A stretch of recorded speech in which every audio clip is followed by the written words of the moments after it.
Hello students, मैं पुनः आज आपके सामने राजनीतिक दल विषय के बारे में चर्चा करने के लिए रूबरू हुआ हूँ।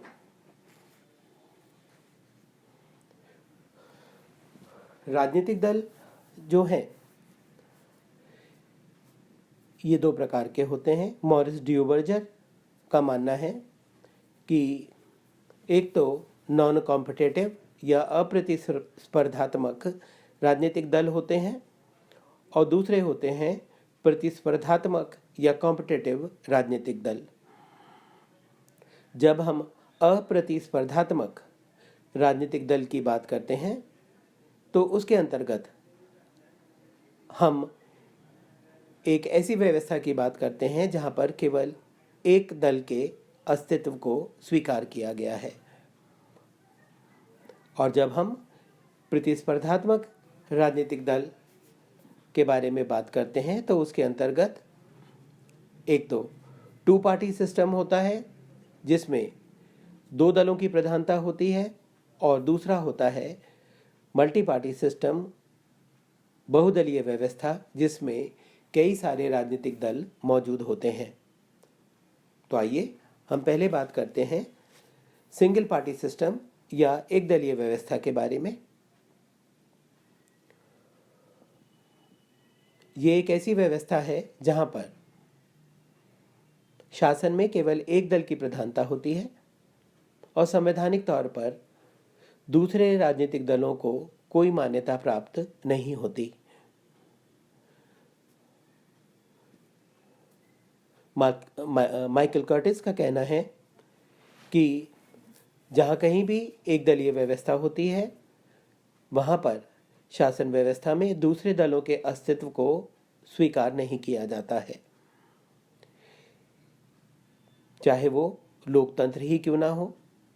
और यदि शासन व्यवस्था सर्वसत्तावादी है तो एक दलीय व्यवस्था अन्य राजनीतिक दलों के अस्तित्व को सिरे से नकारने का काम करती है। इस तरह से वो अपने राजनीतिक विरोध को पूरी तरह से समाप्त करने के लिए लगातार प्रयासरत रहते हैं। इस प्रकार की व्यवस्था हमें दूसरे विश्व युद्ध से पहले सोवियत संघ में और उसके पश्चात चीन में, उत्तरी कोरिया में और पूर्वी यूरोप के कुछ राष्ट्रों में देखने को मिलती थी। अब बात करते हैं ये जो एक दलीय व्यवस्था है इसकी विशेषताओं के बारे में। एक दलीय व्यवस्था की सबसे प्रमुख विशेषता ये है कि यहाँ पर जो राजनीतिक दल है वही शासन की सर्वोच्च शक्ति है। राजनीतिक दल निर्णय लेने का काम करता है और शासन केवल उसे लागू करने का काम करता है। क्योंकि शासन में एक ही राजनीतिक दल की प्रधानता होती है, वही व्यवस्था को कायम करता है, क्रांति से रक्षा करता है और आदर्श के सभी मानक स्थापित करने का काम करता है। दूसरा, इस व्यवस्था में जो राजनीतिक दल स्वीकार्य है उस दल और शासन के बीच एकरूपता होती है। दल के प्रति निष्ठा राज्य और शासन के प्रति निष्ठा मानी जाती है और इसलिए इस प्रकार की शासन व्यवस्था में ये कह पाना बहुत मुश्किल हो जाता है कि कहाँ से दलीय अनुशासन खत्म हुआ है और कहाँ शासन की शुरुआत हुई है। इसी तरह से एक दलीय व्यवस्था के कारण राज्य, समाज और शासन के बीच का जो भेद है वो भी समाप्त हो जाता है। जैसा कि फांसीवादियों ने कहा है कि जहाँ कहीं भी एक दलीय व्यवस्था होती है वहाँ पर राष्ट्र के अंदर सब कुछ होता है और राष्ट्र ही सब कुछ होता है। इन परिस्थितियों में किसी भी प्रकार के विरोध को स्वीकार नहीं किया जाता है। आलोचना का तो स्वाभाविक तौर पर कोई स्थान होने का सवाल ही नहीं है। ऐसे में जो नेतृत्व है उसका विरोध करने की संभावनाएं बिल्कुल ना के बराबर हो जाती हैं। दूसरे शब्दों में कहूं तो एक दलीय व्यवस्था हीरो वर्शिप या एक ही नेता की पूजा के सिद्धांत के आधार पर काम करता है और ये चीज हमें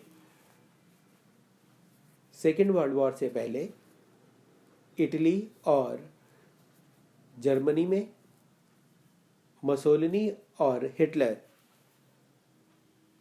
के शासनकाल के दौरान देखने को मिली और सोवियत संघ में लेनिन तथा स्टालिन, चीन में माओ और स्पेन में जनरल फ्रैंको के शासनकाल के दौरान भी हमने इसी बात का अनुभव किया कि जो शासन के नेता थे, जो दल के प्रमुख नेता थे, उनको सर्वशक्तिमान मानकर उनके निर्देशों का अक्षरशः पालन किया गया। भारत में भी यदि बात करें तो इसी प्रकार की संभावनाएं हमें 1970 के दशक में देखने को मिली, जब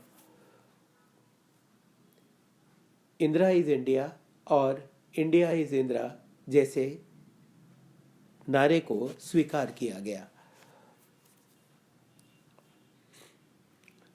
जहाँ कहीं भी एक दलीय व्यवस्था होती है वहाँ पर लोकतांत्रिक व्यवस्था का स्वतः ही केंद्रीकरण हो जाता है और इसका परिणाम ये होता है कि सामान्य तौर पर चुनाव केवल एक दिखावे के रूप में परिवर्तित हो जाते हैं और साथ ही जो संसद है या व्यवस्थापिका है वो एक स्वतंत्र निकाय के रूप में काम नहीं कर पाती है, बल्कि उसका काम केवल सत्तारूढ़ दल की नीतियों को स्वीकार करके लागू करना होता है। इस प्रकार की शासन व्यवस्था में किसी भी प्रकार के राजनीतिक विकल्प या दूसरे विचारधारा की संभावनाएं बिल्कुल समाप्त हो जाती हैं।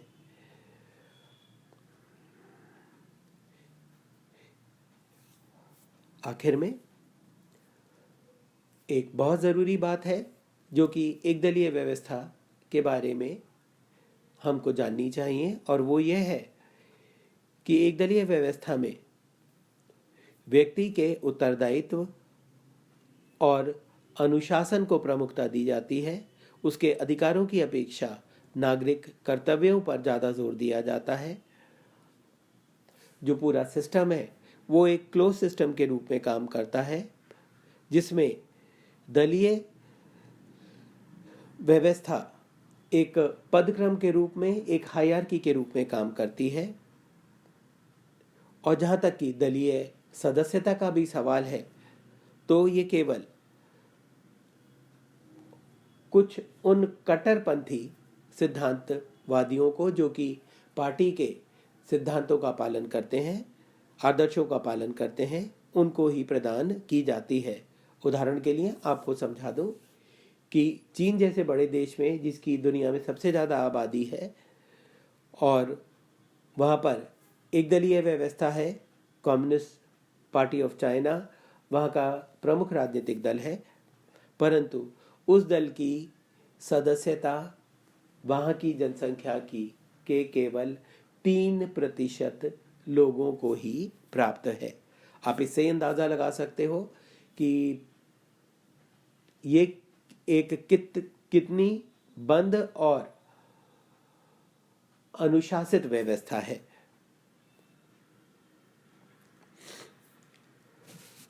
सो इस प्रकार हम देखते हैं कि एक दलीय व्यवस्था उपरोक्त सभी विशेषताओं के आधार पर काम करती है। स्वाभाविक सी बात है कि एक दलीय व्यवस्था की विचारधारा से बहुत ज़्यादा लोग इत्तेफाक नहीं रखते हैं। उनका कहना है कि मानव स्वभाव की विशेषता विविधता है और परिवर्तन ही उसका स्वभाव है, और ऐसे में सभी को एक सांचे में ढालना उचित नहीं। साथ ही आलोचकों का ये भी मानना है कि एक दलीय व्यवस्था किसी भी प्रकार की आलोचना को स्वीकार नहीं करती और यह नागरिक स्वतंत्रता के विरुद्ध है, जबकि लोकतंत्र नागरिक स्वतंत्रता पर आधारित है और इसलिए एक दलीय व्यवस्था देखा जाए तो लोकतंत्र के बिल्कुल विपरीत है।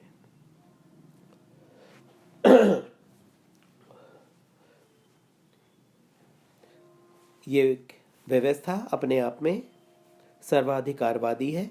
ये समाज, राज्य और व्यक्ति में कोई भेद नहीं करती और सबसे बड़ी बात यह है कि क्योंकि इसमें हीरो वर्शिप को महत्व दिया जाता है, परिणाम स्वरूप उत्तराधिकार की समस्या आती है, सत्ता के लिए संघर्ष होता है और इसलिए ज़्यादातर देखा जाए तो ऐसे देश जहाँ पर एक दलीय व्यवस्था है वहाँ पर सत्ता में जो परिवर्तन होता है वो कभी भी शांतिपूर्ण नहीं होता है। परंतु सारी आलोचनाओं के बावजूद सिंगल पार्टी सिस्टम जहाँ कहीं भी है, यह एक सुदृढ़ और कुशल शासन की व्यवस्था करता है, क्योंकि इसमें गुटबंदी का अभाव होता है, अन्य विरोधी शक्तियों का अस्तित्व ना के बराबर होता है, इसलिए सामाजिक हित विभाजित नहीं होते हैं और विघटनकारी शक्तियों को नियंत्रण में रखा जाता है।